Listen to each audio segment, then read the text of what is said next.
इस वक्त मैं 17 साल की हूँ और ये घटना तब की है जब मैं 13 साल की थी। मैं मेरे माँ के साथ अलग रहने लगी थी क्योंकि मेरे पेरेंट्स का डाइवोर्स हो गया था। मेरी माँ ने रेंट पर एक रूम ले लिया और रूम को शेयर करके रहने लगी। मेरा बड़ा भाई भी था जो मेरे पापा के साथ रहता था।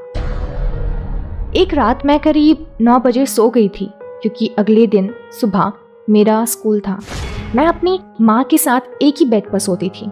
माँ दूसरी तरफ मुंह घुमाकर सोई हुई थी। नॉर्मली मुझे जल्दी नींद आ जाती थी और नींद आने के बाद भी बहुत बुरे और डरावने सपने आते थे जो कि नॉर्मल सपनों से अलग होते थे। लेकिन उस रात जो मैंने देखा वो सबसे ज्यादा भयानक था।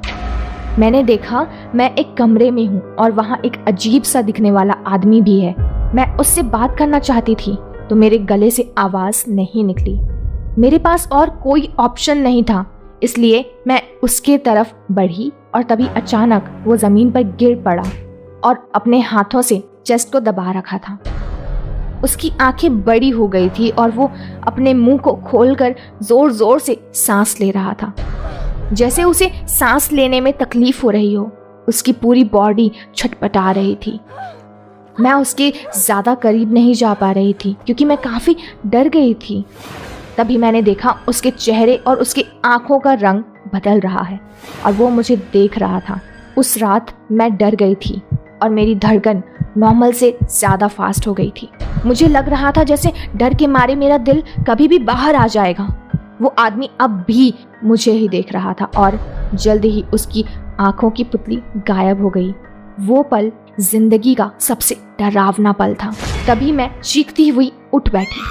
जब मैंने आंखें खोली तो मैंने देखा मेरी माँ मुझे उठा रही थी और मुझे देखकर परेशान हो रही थी। उस वक्त मैं डर के मारे कांप रही थी। फिर मुझे लगा ये बस एक सपना है और अब सब ठीक है। तभी मैंने देखा मेरी माँ किसी से कॉल पर बात कर रही थी। वो कॉल मेरे बड़े भाई का था। मेरे भाई ने बताया कि कल रात मेरे डैड को हार्ट अटैक हुआ है और वो चल बसे। मैं भागती हुई माँ के पास गई और उन्हें अपने सपने के बारे में बताया। मेरी बात सुनकर माँ हैरान रह गई।